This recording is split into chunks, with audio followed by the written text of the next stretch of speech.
How I went looking for a Tartarian bell and instead found a crown. I've been looking into these structures, these magnificent buildings, and wondering how they functioned.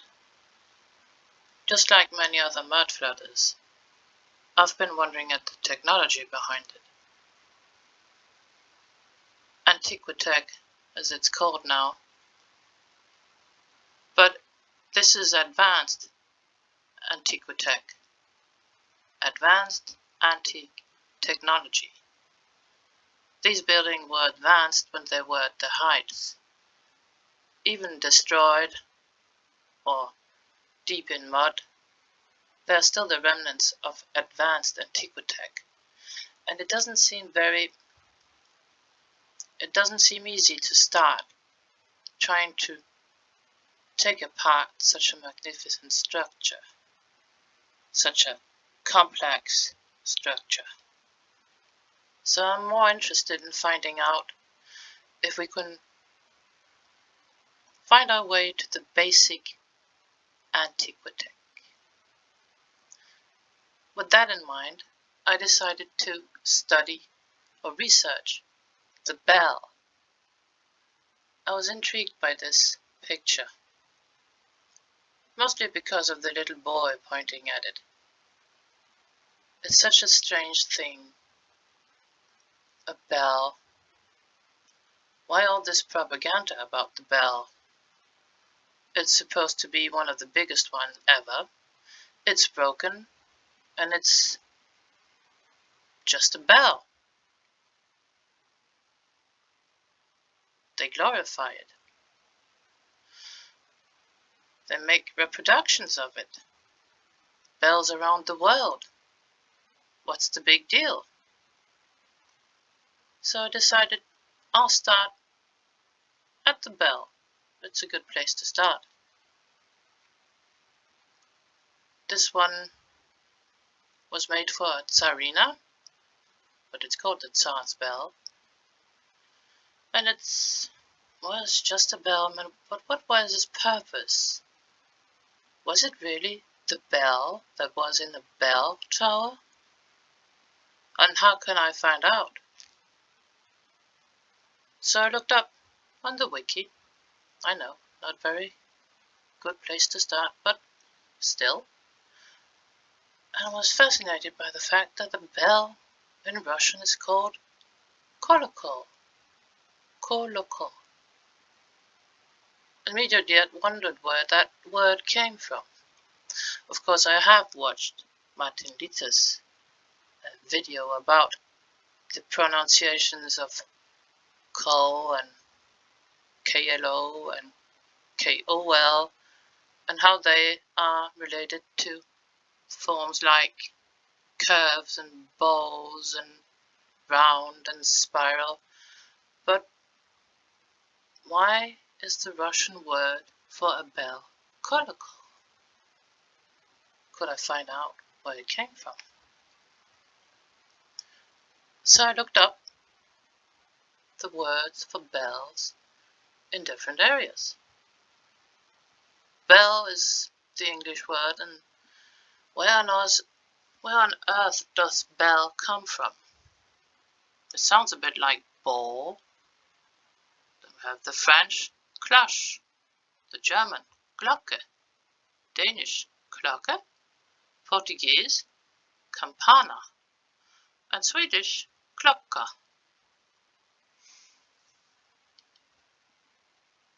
These four languages have something in common. They almost have the same way of saying the word for a bell. So where did the word for the Russian bell come from? So I decided to take variations of kolokol, everything I could think of, because these words were so close. And I tried many things with the Google Translate. I tried Hungarian. I tried all kinds of languages. But this one, I have no idea why. I didn't actually try to write 2 words at a time, but I made a mistake when I put colo and space call in, and it gave wheel. I thought that was peculiar. Could you imagine Mr. and Mrs. Tartaria taking a stroll in Harmony Boulevard in one of their big cities? They look up and they see what we call a bell tower, and they go, Will. Or they think it at least. It's very strange. Unless it isn't strange. I looked up the word kolo by itself in Slovakian. It means round, basically. And then the wheel in Slovakian. Wheel, round, ring, coil.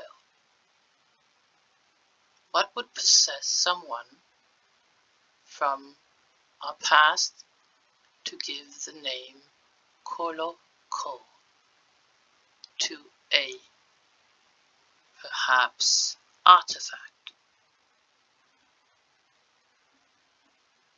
So I decided to first look into the bells that we know. This is an ordinary bell, a peace bell in Toronto, I believe. Pretty. Hung up in iron and glass, not very pretty. An ancient bell from the 700s, I believe. The bell of King Sion Diak. Weighs 18.9 tons and apparently built in the year 771. Odd thing about it is they had to replace a bit of structure on it when they moved it, and the engineers of our time could not reproduce this little metal rod. Couldn't figure out how it was made, couldn't reproduce it, couldn't make it fit. Had to use the original one. Very strange. Locomotive bell, like those. Another bell. A diving bell. Not very useful. The orchard bell, I think it's called, for Tibetan mantras and prayers. The double torus, if you have heard about that. The jingle bell. The school bell. Tubular bells. A wheel within a wheel still doesn't ring a bell. If you pardon the pun. A triangle bell. A tree bell. This is a music instrument. Not very interesting, from my point of view. This is a go-go. That's one word, a go-go. It's apparently a bell, wooden bell. The Corinthian bell, or wind chime, as they're called. More cylinders. The Tibetan, I think they're called singing bells. What have you slide a baton along the edge of it, it's going to make a ringing sound, doesn't it? But it doesn't make me think of wheel. This one is different. This is a dining bell. Cylinders and these strange, I don't know what it is. A number, and it's patented. Another version of it, they call it antiquity music. And you hit it with a mullet, which is peculiar because we say we ring a bell. All over the world we say that, when in fact we strike it. How would you ring a bell? How would you ring a wheel? Would you have 3 wheels? This is a wind chime, the world's biggest wind chime, with a pair of fishes. And what do you know? More symbology. This is a Tibetan, I think it's called temple bell or temple gong. Speaking of gongs, this is a nipple gong, I think. It gives a nice tune, but not very much resonance. This is the template for making such a gong. This is the monstrous big brother to the nipple gong. Look at the chair besides it. It makes a horrible sound, to be honest. It's like being underground and hearing an earthquake approaching. Very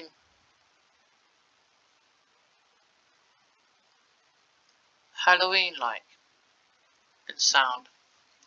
You can apparently feel the vibrations as you stand next to it.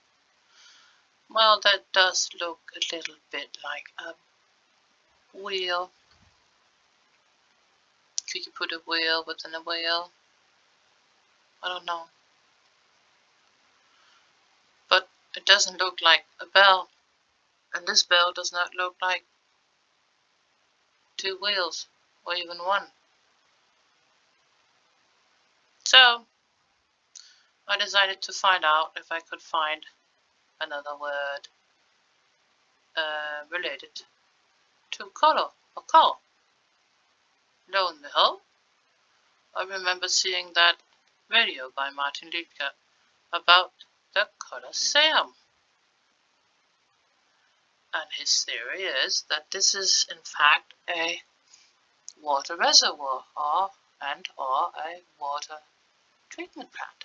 I tend to agree. It's not in fact round, it's oval or elliptical, and the idea here is that the water would come in through some structures that have been removed, and then it would be let down from the outer shells to the inner shells and down into the center, where there would be a layer of sand to act as filter.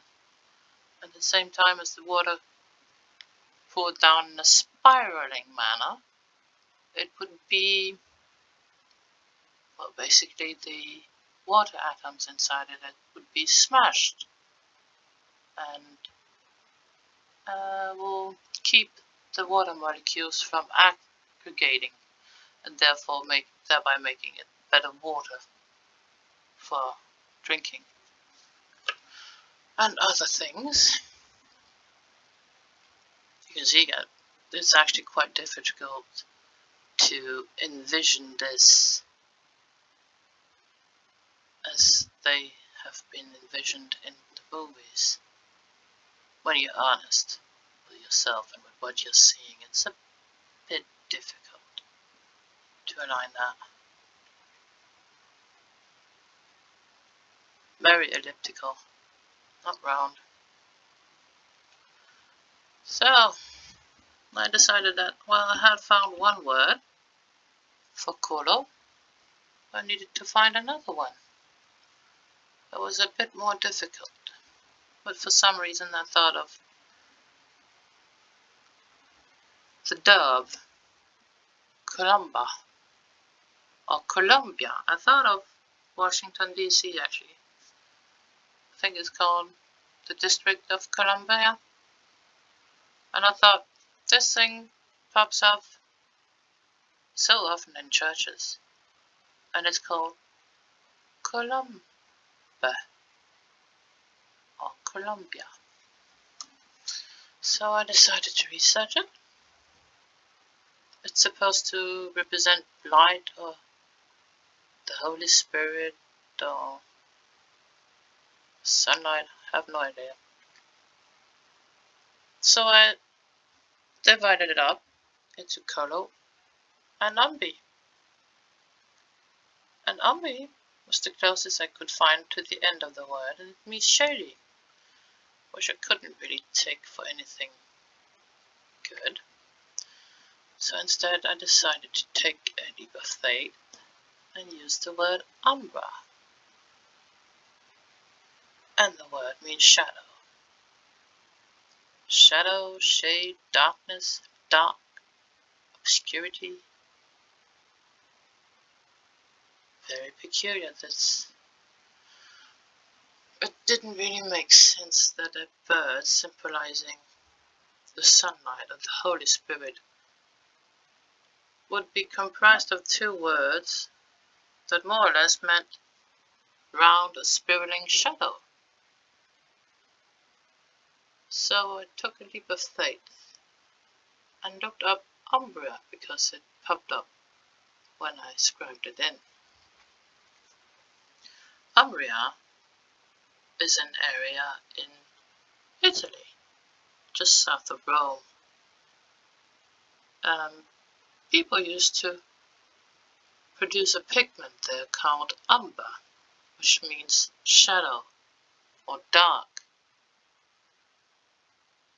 But when I saw this page, the first thing I really did notice was the coat of arms. It's very peculiar. It represents these three structures that the people take out for the festival of the candles. And there are 3 candles. They take them out, they have 3 teams, they put a saint, the doll of a saint of each one, and they run around the city with this. I was led to believe they ran out a mountain and then ran down again.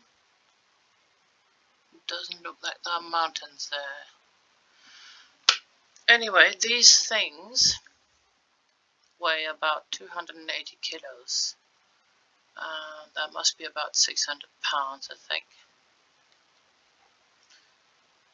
And I was a bit disappointed in finding out that the things along it were to support those participating. I mean, they're there to help them hold on to the damn thing. What is interesting, it looks like painted Taurus on it. And on top of that, and below that, are those owls? It looks like owls. I don't know. Here they are. When they're not used for the rest of the 364 days. Gotta wonder what could make people construct these. Something memorable, probably. Anyway,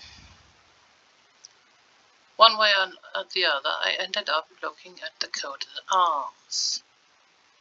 And these things are underestimated, I believe. This is a treasure trove of information. So it's in Italian what it says below here. It says D'azzurro a cinque fasci, I think. I'm probably butchering that up. But I think the azzurro is the color, and it says 5 waves, actually. I think that's it. I didn't know that these waves could be called fasces.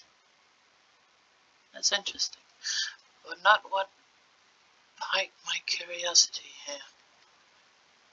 These, not quite this one, but this one started me getting curious. Have you seen this crown before? It looks like the top of a castle, made of stone, right? There's two. I thought they like painting their crowns as castles. Why? This one is the one that really got me going. It's odd. It has this bridge below it. I say bridge because I don't know what it is, but I have an idea. It has the fleur-de-lis underneath each of these bridge legs, and then below it, it has this cloud formation. Very, very odd. What will you know is that when we have the fleur-de-lis, which consensus more or less agrees represents magnetism, then if there is magnetism, then we have electricity. So I'm going to assume that there's electricity running in this bridge. Now, take note of the following, and don't laugh. It's an elephant for something, but the point here is perspective. You can look at something from the side, from the top, the front, and if it farted, we could see the cloud in 3 dimensions, or for 3-dimensional point of view. My point here is, why have they made this in the frog perspective? It's almost as if they're telling us that this thing is below the crown. This magnetic bridge. I thought that was peculiar. And it started me thinking. So I thought, where could I find an accurate depiction of a crown of this kind on a building where I would be more or less certain that it hadn't been too much manipulated? And I thought, the exposition of 1878 in Paris. So I looked it up and I found this one. This is supposedly a pavilion for the country of Finland, up in Scandinavia, which is in the north of Europa. Have you seen this before? This tower with a crown on it? That is a crown, right? It looks like a crown.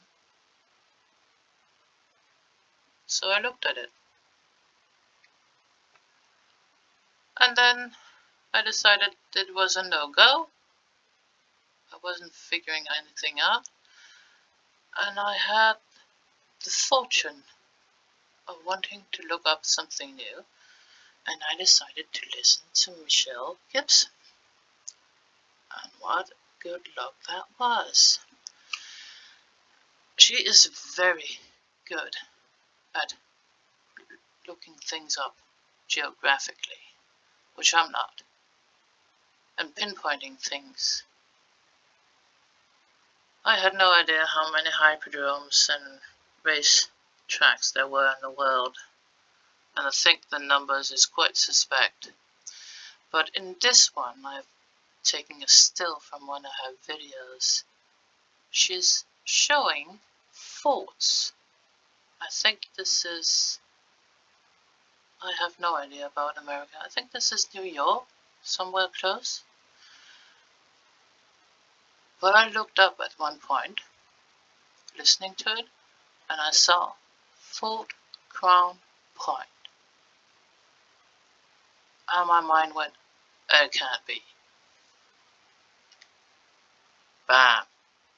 It is. Not just a fort, it's a star fort. The Starford Crown Point.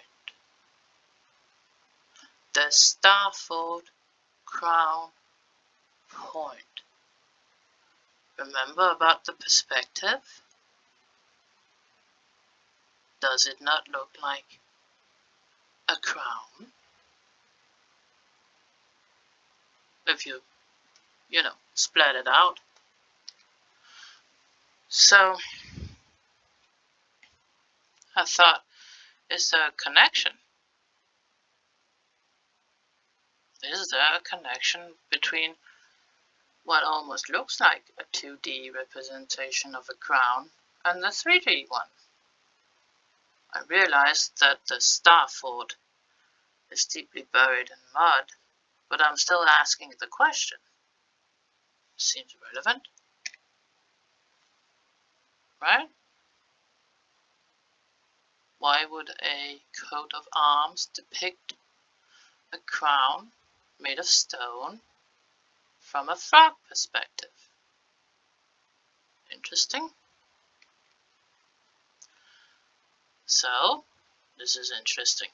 Really, the coincidences are very good. I kept listening to Michelle Gibson in the same video, and she described, at one point, Fort Jackson. And then she mentions that on earlier maps it was named as the Battery of Malar. The Battery. Oh, wow. She even mentions it at the end of her video. She believes the Star Forts to be a battery. Now, what do these have in common?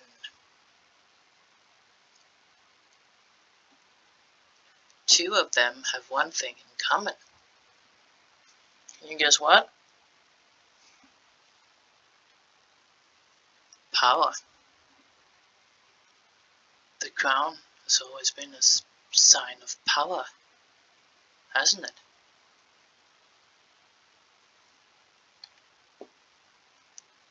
Old power.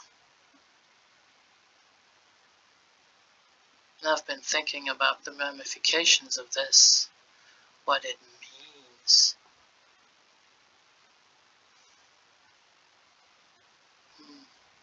Is there a correlation?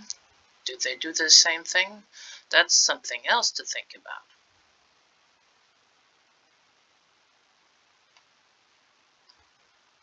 Is there a connection even? And if there is a connection, how do they connect? Through the ground? Through the air? What type of energy are we talking about here? We still don't know. Not for certain.